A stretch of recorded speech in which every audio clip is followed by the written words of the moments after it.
자, 괜찮아요. 자, 이스라엘 이제 성막에 대한 이야기인데, 성막은 여러분들 성막의 기능 중에 하나가 뭐냐면, 세상 속에서 하느님이 계신 거룩함으로 가까이 나아가는 그런 장소가 바로 성막이죠. 아담과 하와가 죄를 지어서 에덴 동산에서 죄를 지을 때마다 아담과 하와가 에덴 동산에서 나가게 되고, 카인과 아벨이 죄를 저지르게 돼서 카인이 또 에덴 동산에서 더 먼 곳에서 살게 되고, 이러면서 하느님의 이 현존으로부터 멀어져가는 이야기가 이렇게 펼쳐지게 된다면, 성막은 세상 안에서 하느님이 계신 이곳으로 내가 다시 걸어나가는 그런 장소가 바로 이 성막이고요. 또 이 성막의 중요한 특징 중에 하나가 뭐냐면은, 성막은 이스라엘 백성을 위한 장소로 이렇게 또 제공이 되게 됩니다. 그래서 이스라엘 백성 가운데 그들을 위해서 주님과 그들이 만날 수 있는 그런 장소로 이렇게 성막이 또 이렇게 그런 기능을 하고 있다고 보시면 좋을 것 같아요. 그리고 어디에 계시든지 그들과 함께 계시는 하나님의 거처, 그러니까 하나님이 우리와 함께 계시다라는 이 신비를 드러내는 게 이 성막의 중요한 기능 중에 하나라고 볼 수 있습니다. 근데 탈출기 25장부터 31장까지 이 성막의 관련된 말씀들을 이렇게 좀 전체적으로 흐름으로 이렇게 보게 되게 되면 어떤 것들이 발견되느냐? 자, 탈출기 25장부터 31장에서 주님께서 모세에게 말씀하셨다라는 이 표현으로 정확하게 7개의 단락으로 나뉘어지게 됩니다. 주님께서 모세에게 말씀하셨다 해서 이 표현으로 7번의 이 표현이 나와요. 그리고 이 표현을 기준으로 해서 단락이 7개가 딱 나뉘게 됩니다. 마치 창세기에서 하느님께서 세상을 창조하실 때 7일간 창조하시면서 7번의 말씀으로 세상을 창조한 것처럼 주님께서 모세에게 말씀하셨다. 이 표현이 계속해서 반복되면서 7개의 단락으로 구분지게 됩니다.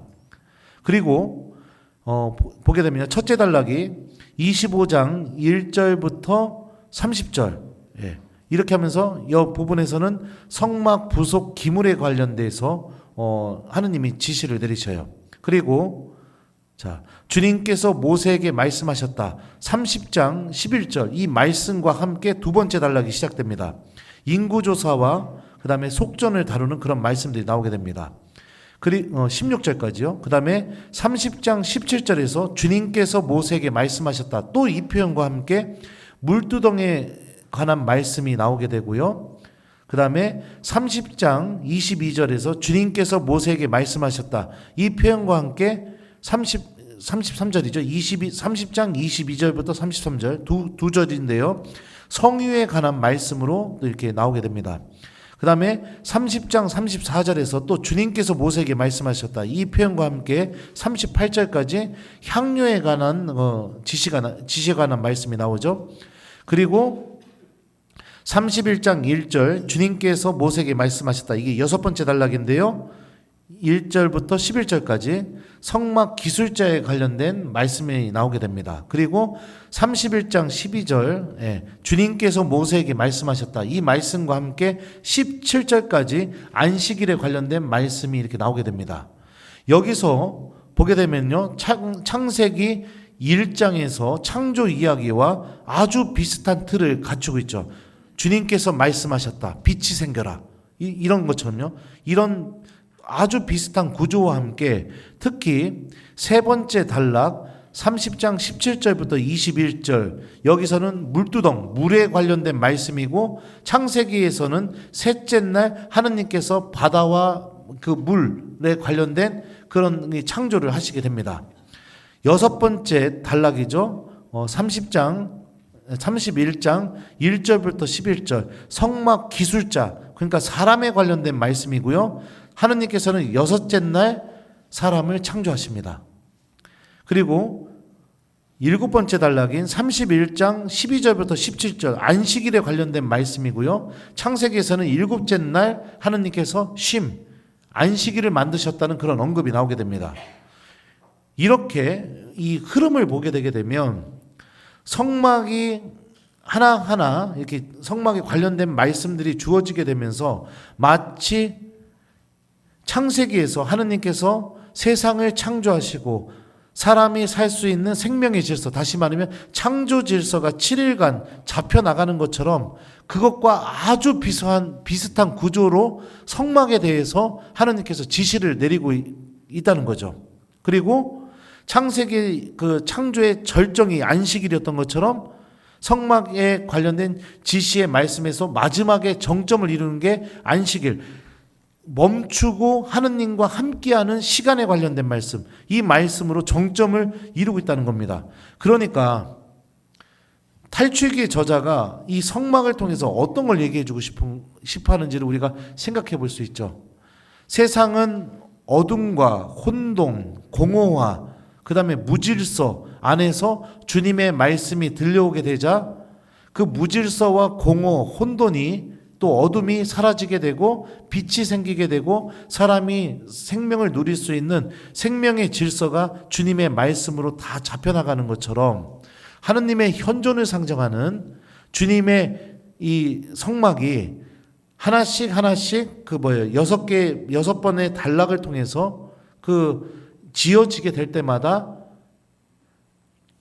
사람이 살 수 없는 상태에서 사람이 생명을 누릴 수 있는 상태로 이 새로운 창조가 일어나게 된다라는 것을 이 성막 이야기를 통해서 탈출기 저자가 이야기하고 싶어 한다고 볼 수 있죠. 그러니까 지금 창세기에서는 말씀이 생명의 질서를 잡아준다고 얘기하고 있고요. 탈출기에서는 하느님의 거처 장소인 성막이 우리에게 생명의 질서를 잡아주게 된다는 겁니다. 그러니까 여러분들이 삶을 살면서 성전으로 향하는 선택을 하게 되게 될 때 어떤 일이 벌어지게 될까요? 내 안에 생명의 질서, 창조의 질서, 그 다음에 내가 구원을 얻을 수 있는 그런 질서가 성전으로 향하는 길 안에서, 그리고 내가 성전 안으로 들어가게 되었을 때 그 질서가 온전히 세상이라는 삶의 무대, 내 이태리에서 온 지 지금 4일밖에 안 돼서 이래요. 단어가 생각이 안 나요. 세상이라는 광야 안에서 내가 성전으로 향해서 걸어나가게 될 때, 마치 광야에서 성막으로 내가 걸어나가게 될 때 어떻게 되느냐? 내가 생명을 누릴 수 있는 모든 질서가 그 들어감을 통해서, 걸어감을 통해서 내 안에서 잡히게 된다는 겁니다. 하느님의 현존으로 걸어나가는 그 선택을 하게 되게 될 때 인간 안에서 어떤 일이 벌어지게 되는지를 이 성막 이야기를 통해서 이 탈출기 저자가 이야기하고 싶어 하는 겁니다. 그러니까 여러분들 성전으로 향하는 발걸음을 소중하게 여기셨으면 좋겠어요. 그리고 내가 정말 이 광야 안에서 이스라엘 사람들이 막 너무 힘들어서 자신의 전 존재가 흔들릴 정도로 그런 상황이 나에게 다가온다면 우리가 해야 될 건 뭐냐? 성전으로 걸어가시면 됩니다. 우리 가운데 있는 성막, 주님이 계시는 거처로 걸어나가게 되면은 지금 그 걸어나가는 발걸음을 통해서 모든 문제가 해결된 건 아니지만 내 안에 그 일들을 통해서 하느님의 신비를 체험할 수 있고 내가 하느님을 바라볼 수 있는 생명의 질서가 내 안에 잡히게 된다는 겁니다. 예전에 어렸었을 때 저는 저희 부모님이 장사를 하시고 또 밤에는 물건을 띠러 서울로 이렇게 가시고 그랬어요. 이게 또 이 수도권에 계시는 분들은 뛴다는 말이 뭔 소리인지 모르는데 그 충청도 사투리입니다. 사러 간다 할 때 띠러 간다 이래요. 근데 그랬던 적이 있었어요. 내가 그 어린 나이에 어떤 문제가 있었습니다. 해결할 수 없는 문제가 생겼다 하더라도 집에만 오면은 어떤 일이 벌어지느냐? 그 문제는 해결되진 않았지만 엄마 아빠가 함께 있음으로 인해서 그 문제가 나를 힘들게 하고 어렵게 그러니까 집에 오기 전에 나를 어렵게 하고 힘들게 했던 그 정도의 성질의 것이 되지 못하는 체험들을 어렸을 때 종종 했었습니다. 예를 들면 뭐를 예를 들어 줄까? 구체적인 예가 지금 생각이 안 나요. 나이 먹어서 그런가? 아무튼 그래요. 그러니까 내가 어떤 문제가 있지만 집에 오게 와서 엄마 아빠가 내 곁에 있음으로 인해서 그 문제는 여전히 해결되진 않았지만 엄마 아빠랑 함께 있기 전에 상태에 느꼈던 그 문제에 대한 어려움과 또 나를 막 힘들게 했던 그 감정이 엄마 아빠가 함께 있음으로 인해서 그 감정들이 더 누그러들게 되고 그렇게 되게 되는 그런 체험들을 어렸을 때 했던 경우들이 종종 있었는데, 예를 들면 딱지치기를 해가지고 딱지를 10개를 잃었어요. 너무너무 속상한 일이죠. 딱지를 10개를 잃었어도. 그러니까 딱지를 10개를 잃어가지고 내가 저 딱지를 따와야겠다. 이 문제는 사라지진 않았어요. 집에 왔을 때. 사라지진 않았지만 집에 오기 전에는 그 분하고 막 이 딱지를 내가 어떻게 내가 다시 쟤를 이겨서 따가지고 와야 되나 막 이런 감정이 있었음에도 불구하고 집에 와서 엄마 아빠가 같이 있음으로 인해서 딱지를 잃은 이 사건은 여전히 해결되지 않았지만 엄마 아빠가 함께 있음으로 인해서 엄마 아빠가 함께 있기 전에 그때 느꼈던 감정과는 다른 감정이 시작된다는 거예요.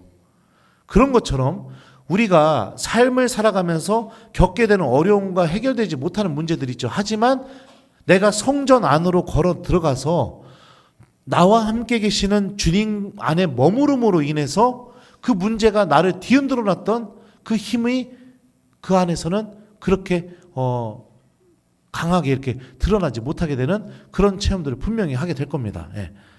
뭔 얘기 하려다 여기까지 왔대요. 환장하겠네요. 아무튼 그래요. 그러니까 성전은, 그러니까 성막은 그런 기능을 하고 있는 거예요. 생명의 질서가 잡혀지는 장소, 창조 질서가 회복되는 장소, 그리고 구원의 질서가 내 안에 다시 새롭게 잡혀지는 장소. 그게 바로 성막인 겁니다. 그리고 그게 바로 하나님의 현존인 거죠. 이렇게 해서 성막에 대한 지식까지 다 내려지게 되는데, 그리고 나서 계약이 체결되죠. 근데 문제는 뭐냐? 이렇게 하느님과 깊은 관계에 왔음에도 불구하고 이스라엘은 다시 한번 넘어지게 됩니다. 이게 바로 금송아지 사건입니다. 자, 탈출기 32장으로 넘어가게 되면요, 이렇게 얘기합니다. 32장 1절입니다. 백성들은 모세가 산에서 오래도록 내려오지 않고 있는 것을 보고 아론에게 몰려와 말하였다. 일어나 앞장서서 우리를 이끄실 신을 만들어 주십시오. 우리를 이집트에서 데리고 올라온 저 모세라는 사람은 어떻게 되었는지 모르겠습니다. 이렇게 얘기해요. 자, 그리고 나서 2절을 보면은요, 3절을 보면 2절입니다. 아론이 그들에게 여러분의 아내와 아들, 딸들의 귀에 걸린 금꼬리를 빼서 나에게 가져오시오 하자. 자, 3절이요. 온 백성이 저희 귀에 걸린 금꼬리들을 빼서 아론에게 가져왔다. 4절입니다. 아론이 그 금을 그들의 손에서 받아 거푸집을 부어 수송아지 상을 만들자 사람들이 외쳤다. 이스라엘아, 이분이 너를 이집트 땅에서 데리고 올라오신 너의 신이시다. 아론이 그것을 보고 그 신상 앞에 제단을 쌓은 뒤 내일은 주님을 위한 축제를 벌입시다 하고 선포하였다. 이튿날 그들은 일찍 일어나 번제물을 올리고 친교제물을 바쳤다. 그러고 나서 백성들은 앉아서 먹고 마시다가 일어나 흥청거리며 놀았다. 이런 이야기로 시작이 되게 됩니다. 여기서 이스라엘 사람들이 금송아지를 만들었던 이유는 모세의 부재였습니다. 모세의 부재라는 것은 그들이 하느님을 체험하지 못하고 하느님이 우리와 함께 계시다는 것을 느끼지 못하는 순간이 다가오게 되자 금세 그들은 다시 우상을 만들게 됩니다.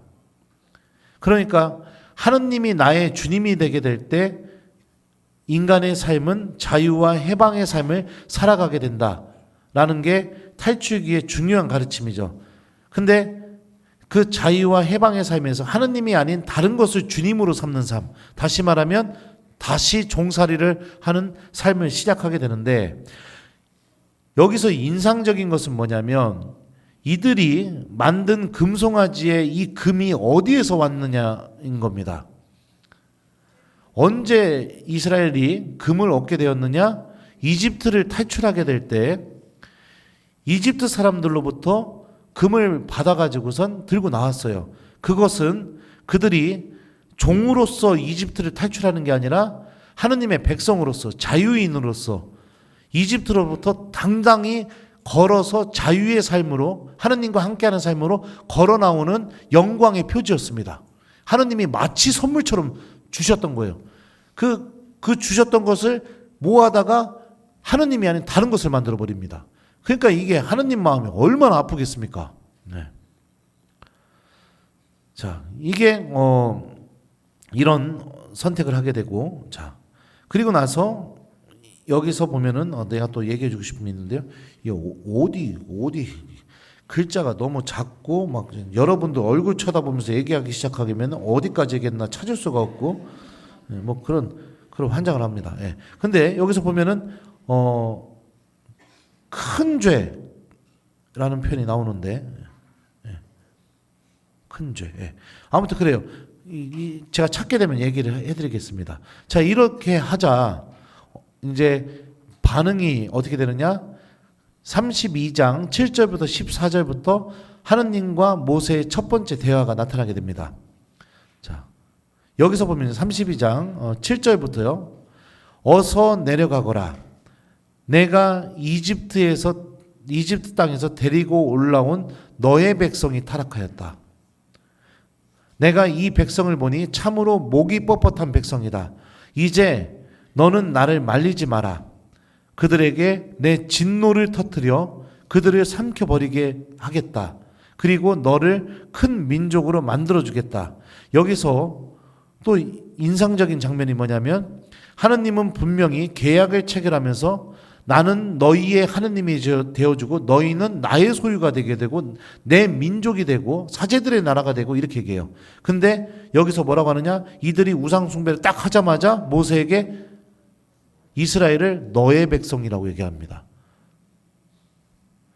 제가 아까 계약의 중요한 특징 중에 뭐냐면 계약은 항상 현재성을 지녀야 된다고 했어요. 과거의 계약을 맺고 내가 그 계약을 지키지 않으면 과거에 맺은 계약이 눈에 보이게 파기되지 않았다 하더라도 내가 현재 지금 지키지 않고 있으면 그 계약은 이미 파기된 거나 마찬가지인 겁니다.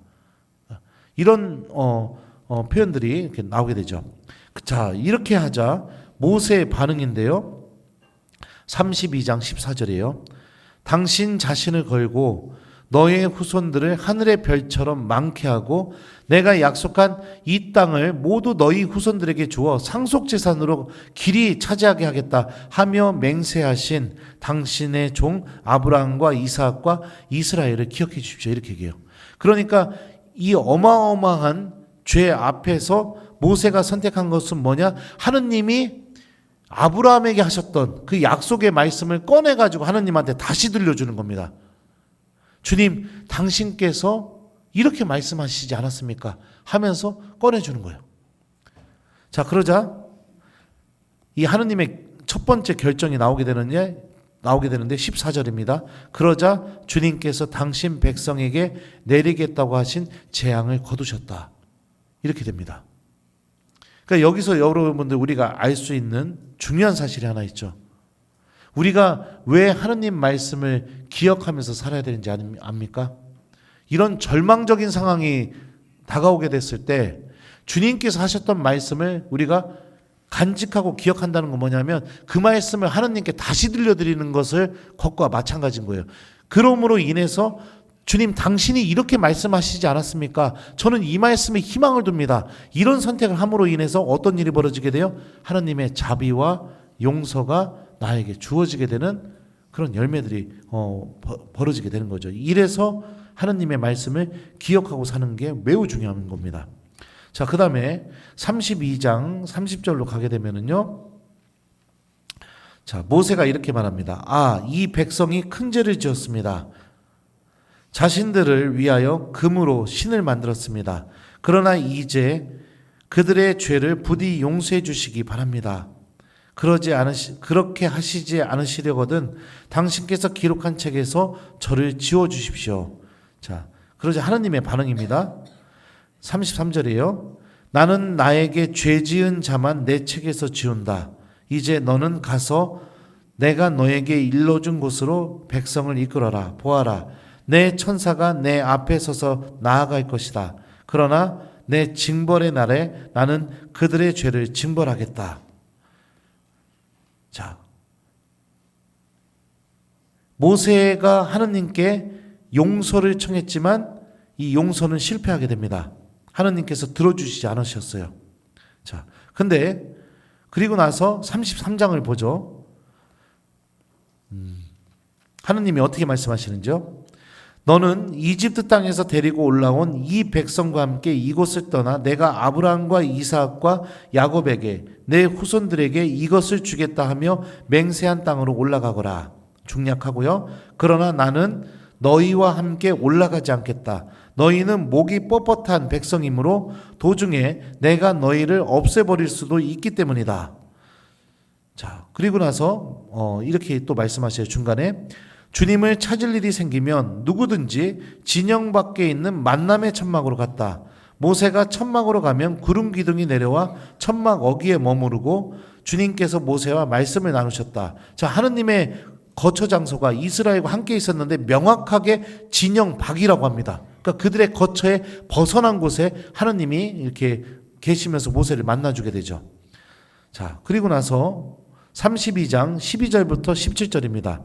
당신께서 몸소 함께 가시지 않으려거든 저희도 이곳을 떠나 올라가지 않게 해주십시오. 이제 저와 당신 백성이 당신 눈에 들었는지 무엇으로 알 수 있겠습니까? 저희와 함께 가시는 것이 아닙니까? 그래야만 저와 당신 백성이 땅 위에 있는 다른 모든 주민과 구분되는 것이 아닙니까? 자, 이렇게 모세는 끝까지 하나님께 자비를 청하고 용서를 청하고 그리고 주님께서 함께 계셔달라고 이렇게 청하게 됩니다. 이 두 번째 부분에서 모세의 간청이 실패하게 되었지만 모세는 그럼에도 불구하고 백성들을 위해서 계속해서 매달리고 주님께 간청을 해요. 그리고 이 두 번째 모세의 간청이 실패한 이야기의 핵심은 뭐냐면 이렇게 큰 죄를 지었음에도 불구하고 하느님께서 어떻게 이스라엘과 함께 약속의 땅으로 가실 것인가? 아니면 말씀이 이루어지는 신비는 이루어 주시겠지만 그들과 함께 계시지 않는 하느님으로 남을 것인가? 이런 의문이 여기서 대두가 되게 되거든요. 자, 그리고 나서 잠깐만요. 또 보게 되죠. 아무튼 지금 또 넘어가도록 하겠습니다. 그러면서 이 34장으로 넘어가게 되면은요, 이제 하느님께서 이스라엘과 다시 계약을 맺으시면서 이렇게 말씀하셔요. 34장 1절부터입니다. 5절이요. 자, 주님께서 구름에 쌓여 내려오셔서 모세와 함께 서시어 야훼라는 이름을 선포하였다. 주님께서는 모세 앞을 지나가며 선포하셨다. 주님은 자비하고 너그러운 하느님이다. 분노에 더디고 자애와 진실이 충만하며 천대에 이르기까지 자비를 베풀고 죄악과 악행과 잘못을 용서한다. 그러나 벌하지 않은 채 내버려 두지 않고 조상들의 죄악을 아들 손자들을 거쳐서 3대 4대까지 벌한다. 이러면서 하느님께서는 당신이 어떤 분이신지를 다시 이스라엘에게 알려주십니다. 자비롭고 너그럽고 분노에 더디고 이러면서 이스라엘이 광야 안에서 하나님과 깊은 일체 관계에 넘어갔다가 거기서 넘어짐 우상 숭배를 하게 되었고 그러면서 다시 그런 이스라엘을 주님께서 받아주시고 용서해 주시는 그런 하나님의 모습이 나오게 되죠. 그러면서 34장 11절부터 26절에서 십계명이 다시 주어지게 되는데, 여기서 주어지는 십계명의 핵심은 무엇이느냐? 하나님을 어떻게 섬겨야 되는가? 이 하나님과의 관계를 어떻게 맺어야 되는가? 여기에 무진장 강조가 돼서 십계명이 설명이 됩니다. 이거를 경신내 십계명이라고 합니다. 왜냐? 이스라엘이 하나님과 올바른 관계를 실패했기 때문에, 관계를 맺는데 실패했기 때문에 거기에 초점이 맞춰져서 십계명이 다시 주어지게 되죠. 그리고 그러면서 결국에는 그들이 저질렀던 이 죄를 용서하시고 주님께서 다시 그들과 함께 거처하시면서 머무르시는 그 일이 회복이 되게 되죠. 그리고 나서 탈출기의 이야기는 이제 성막이 건설되는 이야기로 넘어가게 됩니다. 자, 그래서 39장에 보게 되면요, 하느님의 지시대로 이렇게 해서 성막, 곧 만남의 천막 공사가 모두 끝났다. 이스라엘 자손들은 주님께서 모세에게 명령하신 대로 다 하였다. 자, 여기서 모두 끝났다라는 이 단어가 창세기 2장 1절에서 이렇게 하늘과 땅과 그 안에 있는 모든 것이 이루어졌다 할 때 이루어지다라는 동사와 같은 단어가 사용이 됐습니다. 자, 그리고 성막이 완성이 되게 되고 이제 40장으로 넘어가게 되면은요, 이제 성막에 주님의 영광이 가득 차게 되는 이야기로 이렇게 이야기가 전개되게 되면서 탈출기는 이제 대망의 대단원의 막을 이렇게 내리게 됩니다. 그러면서 탈출기 이야기가 이렇게 끝이 나게 되는데요. 이 전반적으로 우리가 광야의 이야기 안에서 펼쳐졌던 이스라엘의 모습은 우리들의 현실적인 모습입니다.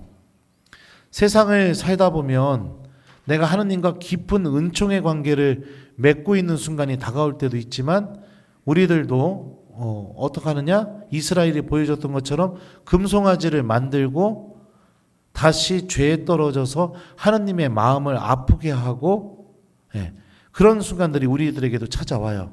근데 중요한 것은 뭐냐면, 하느님이 분노하시고 화내시고 너의 백성이라고 하고 너희들이랑 같이 올라가지 않겠다고 하고 막 이런 모습들을 보여주지만, 결국에는 하느님이 어떤 분이시냐, 그럼에도 불구하고 그런 이스라엘을 용서하시고, 그리고 성막이 완성되게 되자 그들 안에 함께 머무시기 위해서 당신께서 그 죄인들이 만든 그 성막 안에 다시 거처하시고, 그러면서 그들과 함께 계시는 그런 모습이 드러났던 것처럼 우리들의 삶에서도 마찬가지인 겁니다. 우리가 넘어졌어도 주님께 간청하고 용서를 청하고 다시 다가가기를 청하고, 그렇게 한다면 주님께서는 여전히 우리들을 떠나지 않고 우리들 안에 거처하시면서 주님께서 약속하신 그 약속의 땅, 그 신약 성경에서의 약속의 땅이 뭘까요? 바로 하느님 나라죠. 하느님 나라로 우리가 다가오는 그 순간까지 우리들과 함께 여정을 떠나시는 그런 분으로 계속해서 우리들 가운데 머무르고 계실 겁니다. 그러니까 여러분들 기억했으면 좋겠어요. 그리고 하느님이 이스라엘을 떠난 것처럼 느껴질지 모르겠지만, 진영 밖에 머무셨다고 하지만, 진영 밖에서 만나주셨다고 하지만, 그 만나주신 그 행동 자체도 주님께서 이스라엘을 포기하지 않고 있다는 것을 여전히 드러내고 있는 하느님의 의지 표현이라고 볼 수 있는 거죠. 제 서품 성구가 많은 분들이 내 안에 머물러라 로 알고 계세요. 근데 제 서품 성구는 내 안에 머물러라가 아닙니다. 내 안에 머물러라 라는 이 말씀은, 그러면 왜 신부님이 이 말씀을 선택했느냐? 제가 첫 주임이 됐을 때 첫 본당에서 첫 사목지표로 삼았던 말씀이 내 안에 머물러라예요. 본당 신부가 돼서 처음으로 교우들에게 나 이렇게 사목하겠습니다 하면서 제가 사목지표로 삼았던 말씀이 내 안에 머물러라거든요. 그래서 유튜브 채널명도 내 안에 머물러랍니다. 근데 제 서품 성구는 요한복음 21장 19절 나를 따라라 라는 말씀이에요. 왜 이 말씀을 선택하게 되었냐면, 저는 신학생 때, 특히 부제품을 앞두고 신학생 때의 삶과 부제 때의 삶이 순탄치가 못했었습니다. 그리고 여러분들에게는 이야기하지 못할 정도의 저를 아프게 하는 그런 사건들이 부제 때 하나가 있었어요. 그래서 교회에도 실망했었고, 그리고 또 아무튼 제가 꿈꿔왔던 이 사제직에 대한 큰 실망을 하게 됐었고, 제 자신에게도 이렇게 실망을 하게 됐었습니다. 그때 신학교, 그러니까 뭐죠? 예. 서품을 안 받고 그만둘까 이런 생각도 했었어요. 그 정도로 굉장히 아픈 사건이었었는데, 그거를 제가 고민을 하다가 군대에서 만나갖고 친하게 지냈던 형이 있었는데, 그 형이 저보다 이제 3년인가 선배였었죠. 그래서 그 형이 이미 타교구에서 신부님이 돼서 사제로 살고 있을 때, 이제 방학 때 그 형을 이렇게 만나러 갔었습니다. 그리고선 그 형한테 제가 겪고 있는 어려움에 대해서 이야기를 고해성사 보면서 다 하고, 형 나 신부가 돼야 될지 말아야 될지 모르겠다, 그렇게 얘기하니까 그 형이 그 얘기를 해주더라고요. 야, 그거 별거 아니여. 너 앞으로 사제로 살다 보면 그거보다 더 아픈 일도 생기고, 그것보다 더 내 자신이 정말 하느님 앞에서 염치없는 일도 벌어져. 하느님은 너 포기 안 했으니까 그냥 이거 성사 보고 다시 힘내서 신부가 됐으면 좋겠어. 그렇게 얘기해줘가지고 그때 눈물을 펑펑 흘리면서 이렇게 성사 보고 이렇게 본당으로 돌아왔던 적이 있었어요. 그리고 이제 서품 성구를 정해야 되는데, 그 요한복음, 제가 논문을 요한복음으로 썼거든요. 석사 논문을 신학교에서요. 그 말씀이 눈에 계속 들어오는 겁니다.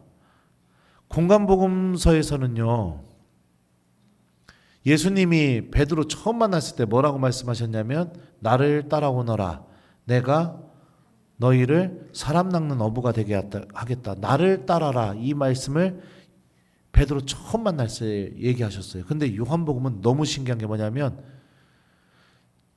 제자들을 처음 만났을 때 예수님은 나를 따라라 이 말씀을 안 하셨어요.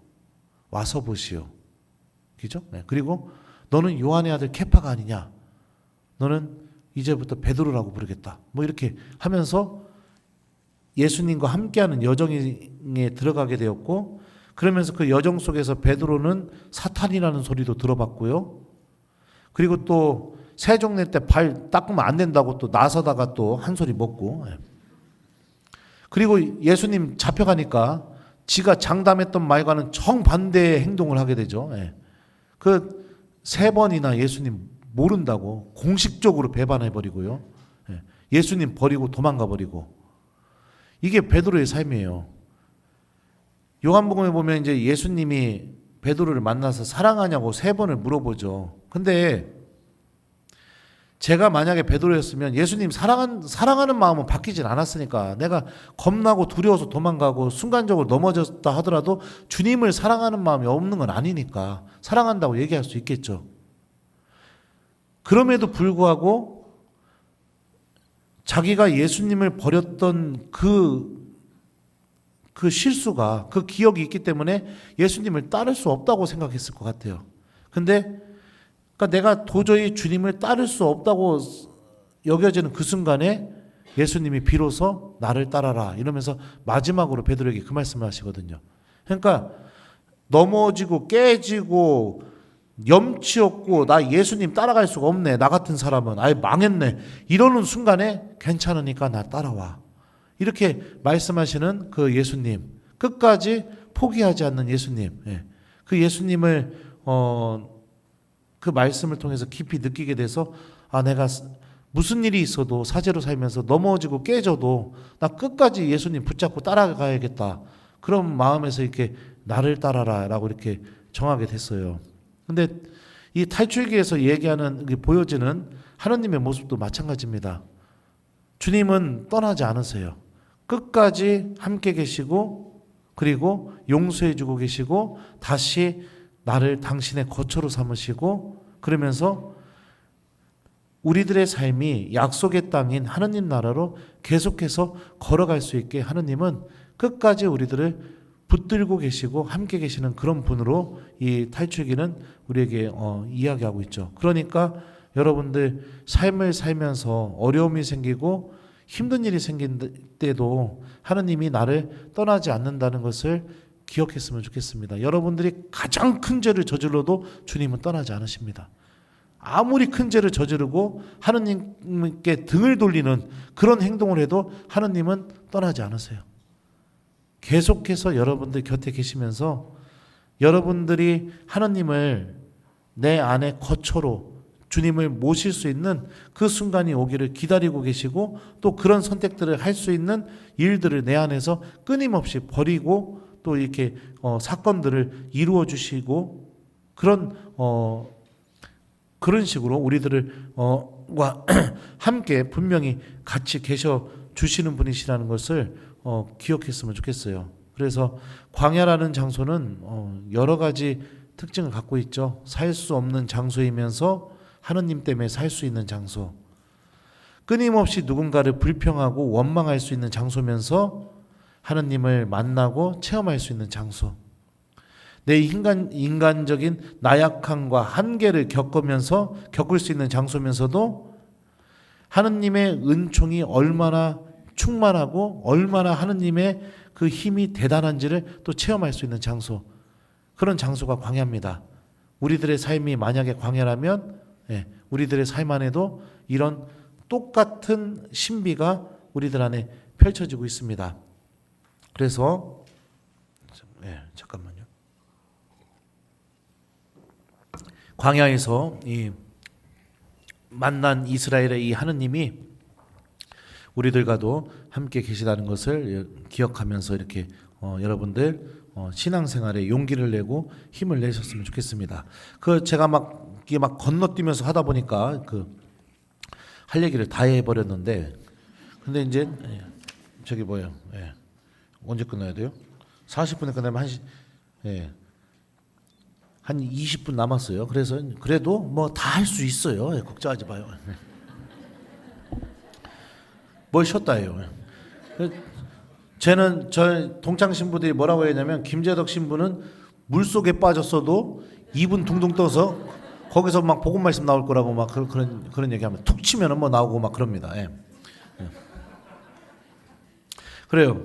하여튼 그래서 이제 이 광야에서 만난 이 하느님 이야기는 여기서 이제 이렇게 마무리를 졌으면 좋겠습니다. 그래서 여러분들의 광야는 어떻습니까? 그리고 여러분들이 지금까지 걸어오신 이 광야는 어떻게 걸어오셨고 이제 또 어떻게 걸어가실 계획인지 이 피정을 통해서 좀 답을 찾으면서 가신다면, 이 피정을 끝나고 집으로 돌아가는 그 길이 또다시 이제 광야가 시작되겠죠. 이스라엘은 시나이 산에서 실패를 겪고 이제 성막까지 건설하고 그리고 나서 이 탈출기 이야기가 끝났지만 여전히 이제 민수기를 보게 되면 이제 시나이 산에서 약속의 땅으로 가는 또 다른 광야가 그들 앞에서 이렇게 펼쳐지게 될 겁니다. 민수기를 보게 되면 여전히 불평하고 넘어지고 그렇게 됩니다. 하지만 하느님은 성실하게 그들을 약속의 땅으로 인도하게 되죠. 그리고 마지막에 이 광야에서 불평했던 이 세대들은 결국에는 약속의 땅까지 인도됐지만 들어가지 못하게 돼요. 그러니까 끊임없이 주님이 함께 계시고 그리고 나를 구원으로 인도해 주시지만 중요한 건 뭐냐면 나의 선택이 중요하다는 겁니다.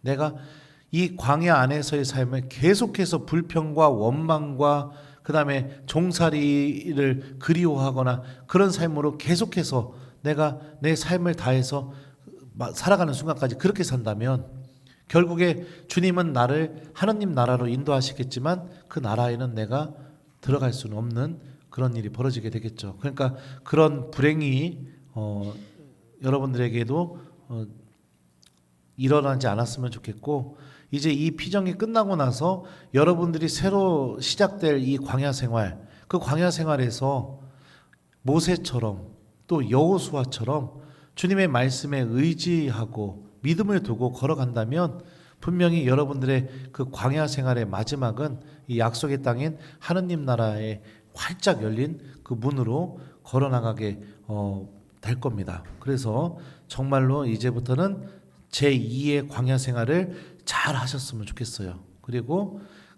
우리가 주님의 말씀을 붙들게 되면 하느님께서는 낮에는 구름 기둥으로 밤에는 불 기둥으로 이스라엘을 인도한 것처럼 그분의 말씀이 우리들을 그렇게 나침반처럼 인도해주고 그리고 우리와 함께 계시는 하느님을 분명히 바라볼 수 있게 되는 그런 은총이 주어지게 될 겁니다.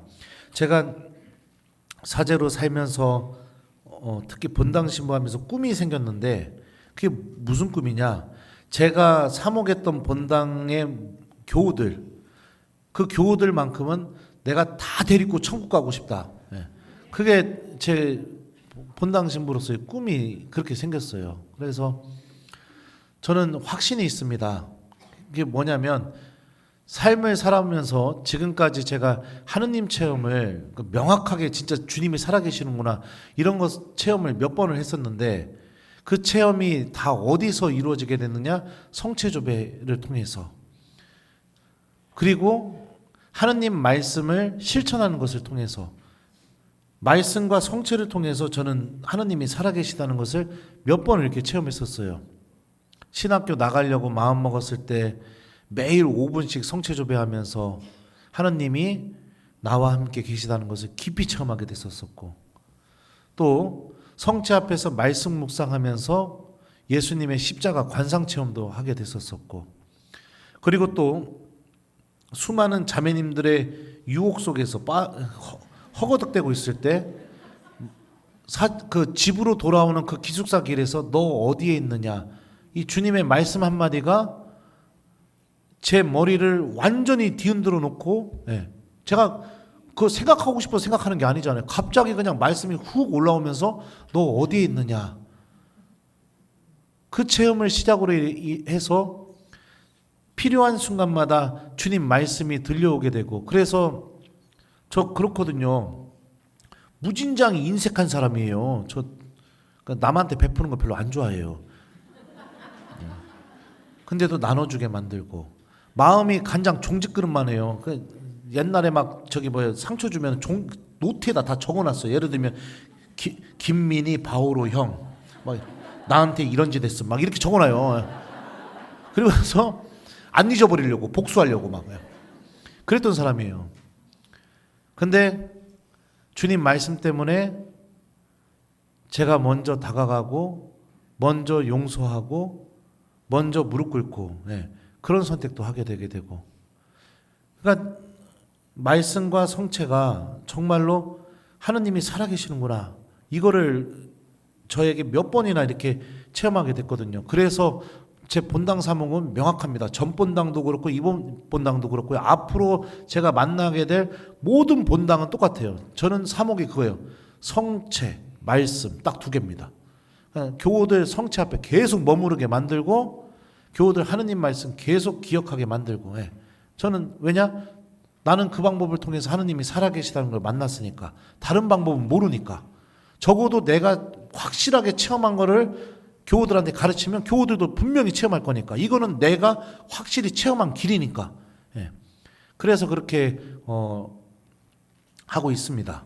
그래서 이 광야라는 삶 안에서 여러분들 주님의 말씀 그리고 성체 그 안에 머무르시면 절대로 이 약속의 땅으로 가는 여러분들의 발걸음은 실패하지 않을 겁니다. 넘어질 수는 있어도 실패하진 않을 겁니다. 그리고 내가 모든 것이 무너지는 순간이 다가와도 실패하지 않을 겁니다. 저희 본당에 백혈병 투병 중인 여자아이가 있어요. 그 걔랑 우연치 않게 산책하다가 이렇게 같이 걸어가면서 얘기하게 됐는데 제가 물어봤어요. 야, 너 이제 많이 나은 거냐 했더니 지금 많이 나았다고. 이제 5년 동안인가 저기 되면 완치 판정 받는다고. 근데 5년 중에 지금 2년 차인가 그렇대요. 그래서 다행이다. 야, 그러면은 너 그 항암 치료 받았을 때 진짜 힘들었겠다. 그랬더니 걔가 그 얘기를 하다가 진짜 죽는 줄 알았다고. 그럼 어떻게 버텼어? 그랬더니 내가 이거 다 빨리 나와서 나 다시 직장 구해서 삶을 재밌게 살아야겠다. 그 뭐예요? 저한테 그 희망이요, 신부님. 그 희망이 저를 버티게 했어요. 그렇게 얘기하더라고요. 네. 희망. 하느님이 나를 떠나지 않는다는 희망. 하느님이 그럼에도 불구하고 나를 용서하신다는 희망. 하느님이 그럼에도 불구하고 나를 붙잡고 계시다는 희망. 이 희망을 잃어버리지 않으면 여러분들 광야 생활에서 만나는 그 어떤 어려움이 있다 하더라도 그 희망이 여러분들을 다시 일어나게 만들어서 주님께로 걸어가게 해줄 겁니다. 근데 종살이가 왜 무섭냐면요, 이 희망을 없애버려요. 이 희망의 자리에 돈이 앉게 만들고요, 이 희망의 자리에 체면과 자존심이 앉아버리게 만들고요, 이 희망의 자리에 욕심이 자리 잡게 만들게 됩니다. 그래서 하느님에 대한 희망 자체가 아예 생기지 않게 버리는 그런 일을 만들어버리기 때문에 이게 종살이가 무서운 겁니다. 하느님이 이게 금송아지 한번 만들었다고 막 대노할 정도로 그게 아니라, 금송아지를 만들었다는 것은 뭐냐면 나의 주님을 바꿔버렸다는 것이거든요. 하느님에게서 다른 것으로. 그러니까 이 탈출기의 파스카 신비의 모든 신학을 완전히 뒤집는 행동을 해버리게 된 거예요. 그 순간부터 하느님이란 희망이 없어져 버리게 되고 그 자리에 내 욕심, 돈 막 이런 것들이 다 자리 잡게 되게 되니까요. 이게 자꾸 내가 4일밖에 안 돼갖고 발음이 그래요. 희망을 여러분들 잃지 마세요. 아무리 큰 죄를 저질렀어도 희망을 잃지 마세요. 그러면 그 희망이 결국에는 여러분들을 데리고 주님께로 다시 가게 만들 겁니다. 물론 화를 내시고 대노하시고 벌하시겠다고 하는 하느님의 모습도 만나겠죠. 하지만 궁극적으로 탈출기의 마지막에 그 하느님의 모습은 뭐예요? 다시 성막이 건설되게 되자 이스라엘과 함께 거처하시는 그 하느님의 모습이 마지막에 탈출기에 나오잖아요. 결국에 내가 만나게 될 하느님의 모습은 그 모습이신 그런 분이신 거죠. 네.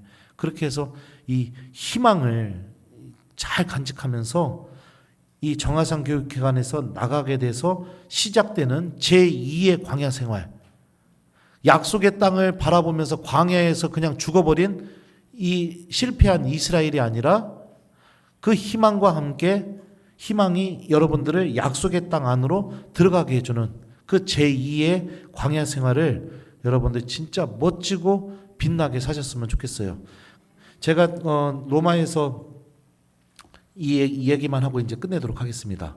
그 포르투갈 기숙사에 살았었는데 포르투갈 신부님들이 거처하시는, 그러니까 포르투갈 주교회의에서 만든 기숙사예요. 그러니까 포르투갈 신부들, 유학 신부들을 위해서. 물론 로마에는 한국 주교회에서 만든 한국 신부님들을 위한, 얘 마귀 들렸나 왜 그래? 한국 신부님들을 위한 한인 기숙사도 있어요. 근데 제 학교는 포르투갈 기숙사에서 가까워서 포르투갈 기숙사에 머물었는데 그 기숙사에 머물고 나서 아주 좋은 장점 중에 하나가 뭐였냐면 파티마 성모님 발현하신 날 프란치스코 교황님은 포르투갈 기숙사에 사는 모든 신부를 불러서 산타 마르타라는 그 교황님이 거처하시는 게스트 하우스 안에 작은 경당이 있거든요. 그 경당에서 포르투갈에 살고 있는 모든 신부들과 함께 평일 미사를 이렇게 드렸었어요. 그러니까 저는 1년에 한 번씩 교황님과 공동 집전을 했어요. 그러니까 제가 그러면서 또 느낀 게 뭐냐? 매년 교황님과 요만한 제대에서 같이 쪽 서서 공동 집전을 몇 번이나 드렸던 신부님과 그렇지 못한 신부가 죄송합니다. 이 세상에는 존재한다. 아니, 농담이고요. 그때 한번 교황님이 강론 때 이런 말씀을 하셨습니다. 하느님은 우리를 용서하시는데 절대로 귀찮아하거나 지치지 않으십니다. 신부님들 기억하십시오. 우리가 믿고 있는 하느님은 우리를 용서하는데 절대로 지치거나 귀찮아하지 않으십니다. 이 말을 이렇게 두 번이나 반복하시면서 강론 때 얘기하셨던 기억이 납니다. 그게 아주 인상적이었죠. 그것처럼 저도 이 탈출기 이야기를 마무리 지으면서 이스라엘이 광야에서 만난 하느님은 그런 분이시다. 그리고 그 하느님이 우리와 함께 있다. 그러니까 희망을 갖고 예수님께서 알려주신 약속의 땅인 하느님 나라로 여러분들 잘 걸어나가는 신앙인이 되셨으면 좋겠어요. 우리가 또 언제 이렇게 만나서 이렇게 웃고 주님 말씀 듣고 할지 모르겠지만 여러분들 꼭 우리 천국에서 만났으면 좋겠습니다.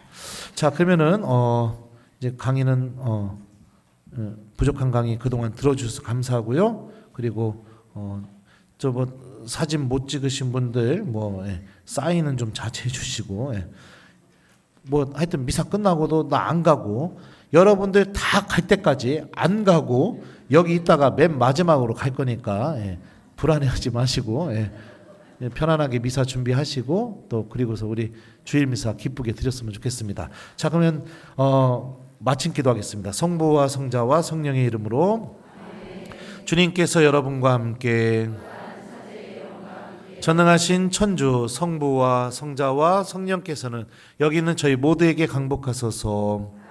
성부와 성자와 성령의 이름으로 아멘. 부족한 강의 들어주셔서 감사합니다.